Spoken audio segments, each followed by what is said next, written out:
नमो नमः। आपका बहुत बहुत स्वागत है। मैं हूं ममता ठाकुर और आज मैं 8वीं कक्षा की संस्कृत की पाठ्य पुस्तक मंथन भाग 3 का पाठ 15 आवाहनम इसका प्रश्न अभ्यास हल करूंगी। और जो इस चैनल पर पहली बार आए हैं उनकी जानकारी के लिए मैं बता देती हूं कि इस पुस्तक के सभी पाठों की हिंदी व्याख्या और प्रश्न अभ्यास हम पहले कर चुके हैं। सबके वीडियोज़ मैं पहले बना चुकी हूँ और ये आखिरी अध्याय का प्रश्न अभ्यास है, तो जल्दी से इसे भी हल कर लेते हैं। और यदि आपको इसी तरह के और हिंदी और संस्कृत के वीडियोस की ज़रूरत हो तो आप मेरे चैनल को सब्सक्राइब कीजिए और जो भी आपको कठिनाई हो वो मुझे बताइए। मैं पूरी कोशिश करूंगी कि आपकी कठिनाई को हल किया जा सके और आपको जो भी पाठ पढ़ने में, जिस पाठ की व्याख्या करने में या प्रश्न अभ्यास में आपको कठिनाई आ रही हो हिंदी और संस्कृत में, तो मैं उस कठिनाई को दूर करने का भरसक प्रयास करूँगी। तो पहला प्रश्न है उचितम पदेन उत्तरत। उचित पद से उत्तर दीजिए। कस्यापि गेहे किम न स्यात् तमः किशोराः सदा कीदृशाः भवेयुः। किशोराः सदा कीदृशाः भवेयुः। शक्तिमन्तः। भूमौ कः दण्डितः न स्यात्। निर्दोषः। कः समाजे पूजितः भवेत्। वृद्धवर्गः। केषां पथि कंटकं न स्यात्। निर्बलानाम अर्थात निर्बल लोगों के पथ में कांटे नहीं होने चाहिए। प्रश्न 2 पूर्ण वाक्येन उत्तरत। पूर्ण वाक्य में उत्तर दीजिए। पृथिव्याम किम किम दूषितम न स्यात्।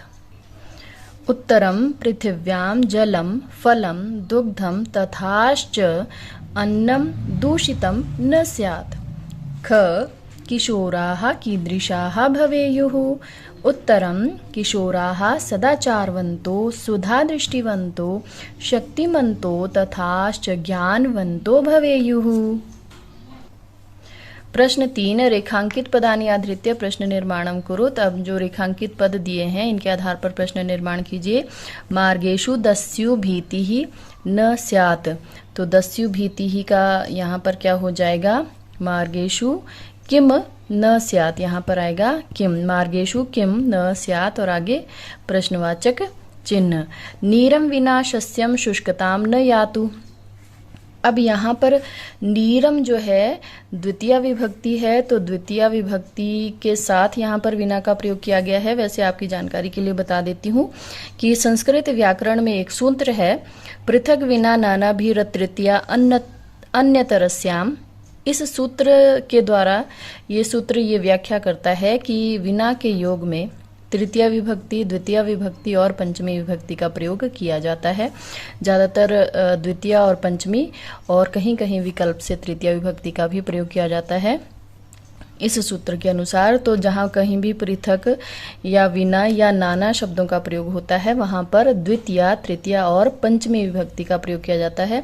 तो यहाँ पर विना शब्द है, तो विना के योग में अभी मैंने बताया द्वितीय, तृतीय और पंचमी, इन तीनों विभक्तियों का प्रयोग किया जा सकता है। और क्योंकि यहाँ पर नीरम जो है द्वितीय विभक्ति का प्रयोग किया गया है, तो नीरम विना के स्थान पर आप यहाँ पर यदि प्रश्न बनाओगे यहाँ पर हो जाएगा कम विना शस्यम शुष्कताम न यातु।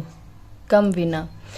और यहाँ पर अगर नीरेण होता तो केन हो जाता, अगर नीरात होता तो कस्मात हो जाता, क्योंकि यहाँ पर द्वितीय विभक्ति है तो यहाँ पर हो जाएगा कम विना। ग किशोराः शक्तिमन्तः भवेयुः। के शक्तिमन्तः भवेयुः। किशोराः पुल्लिंग है, बहुवचन, तो प्रश्नवाचक में भी हम कह कऊ के, तो के बहुवचन आएगा, तो इसलिए हम यहाँ पर करेंगे के शक्तिमन्तः भवेयुः। निर्बलानां पथि कंटकम न स्यात्।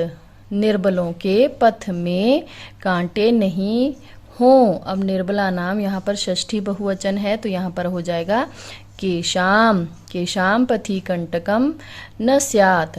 बुभुक्षा तथा रोग पीड़ा न स्यात्। तो बुभुक्षा भूख और रोग पीड़ा ना हो, तो यहाँ पर प्रश्न क्या होगा, का न स्यात्, क्या नहीं होना चाहिए। अब प्रश्न 4 कोष्टक में दिए हुए पदों में उचित विभक्ति का प्रयोग करके वाक्यों को पूरा कीजिए। अब यहाँ पर देखिए मैंने अभी जो आपको सूत्र बताया था, पृथक विना नानाभिर तृतीया अन्यतरस्याम, इस सूत्र के कारण जो है यहाँ पर द्वितीय, तृतीय और पंचमी विभक्ति का प्रयोग किया जा सकता है, क्योंकि यहाँ पर विना विना विना विना सब जगह विना का ही प्रयोग किया गया है। तो अन्न शब्द अगर यहाँ पर दिया है और यदि मैं यहाँ पर द्वितीय विभक्ति का प्रयोग करती हूँ तो यहाँ पर हो जाएगा अन्नम विना कोऽपि बुभुक्षितः न स्यात्। धन, धन शब्द में यदि मैं द्वितीय लगाती हूँ तो यहाँ हो जाएगा धनम विना कोऽपि दुःखितः न स्यात्। प्रदूषण शब्द है तो प्रदूषणम, सॉरी प्रदूषणम, प्रदूषणम, ठीक है। अब डैश विना कोऽपि न स्वपिति, भोजन, तो अगर मैं द्वितीय ही इन सब में प्रयोग कर रही हूँ तो भोजन का हो जाएगा भोजनम, भोजनम विना कोऽपि न स्वपिति। दोष, दोषम विना, यहाँ पर हो जाएगा दोषम, दोषम विना कोऽपि दंडितः न स्यात्। मैंने इन सभी में जो है द्वितीय विभक्ति का प्रयोग किया है। फिर से बता रही हूँ कि यहाँ पर आप तृतीय और पंचमी विभक्ति का भी प्रयोग कर सकते हो। आपको याद हमेशा यही रखना है कि जहाँ कहीं भी विना विना विना विना ये शब्द आता है, पृथक, विना और नाना, ये शब्द तीनों जहाँ कहीं भी आते हैं वहाँ पर द्वितीय, तृतीय और पंचमी विभक्ति का प्रयोग किया जाता है। प्रश्न 5 देखिए, यथोचित शब्दैः सह योजयत। यथोचित शब्दों के साथ इनको मिलाइए। मार्गेषु गर्तः, यहाँ पर ये हो जाएगा गर्तः। ख शिशोः रोदनम, ख यहाँ पर आ जाएगा मातुः। ग दुःखम, जलम दूषितम, घ इधर हो जाएगा। ङ है वायुः, सदोषः, ङ यहाँ पर भर देंगे हम। वृद्ध वर्गः समाजे, वृद्ध वर्ग कहाँ होता है? समाज में होता है, इसलिए यहाँ पर आ जाएगा समाजे। आशा है आपको ये सब समझ में आ गया होगा। फिर भी कुछ समझ में नहीं आया हो मुझे आप कमेंट करके पूछ सकते हैं, और मेरे चैनल को सब्सक्राइब करना मत भूलिएगा।